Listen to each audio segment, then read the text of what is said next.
এক বোন জানতে চেয়েছে, স্বামীর আয় যদি কম হয়, অর্থাৎ ইনকামিং সোর্স যদি তার দুর্বল হয়, তাহলে স্ত্রীর করণীয় কী?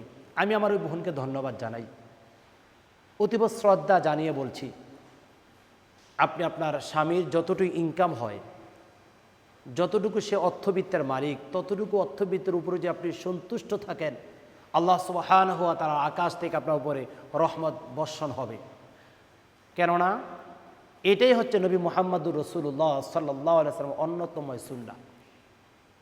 একটি ফ্যামিলির লিডার হচ্ছে আল্লাহ তাআলা পুরুষকে দায়িত্ব দিয়েছেন, অর্থাৎ একজন নারীর নেতৃত্বের আসনে আল্লাহ তাআলা পুরুষকে বসিয়েছেন।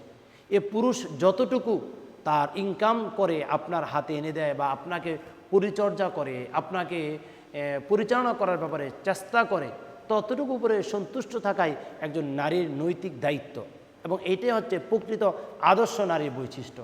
আর আপনি ইনকাম যদি স্বামীর কম হয়, অর্থবিত্তের মালিক যদি দুর্বল যদি হয়, তাহলে আপনি যদি তার সাথে খারাপ ব্যবহার যদি করেন, সেটা কখনো একজন শ্রেষ্ঠময় নারীর বৈশিষ্ট্য নয়। অর্থবিত্ত কম হলে নারীর অন্যতম যে একটি কাজ করতে হবে, সেটা হচ্ছে সবর করতে হবে, সেটা হচ্ছে ধৈর্য ধারণ করতে হবে।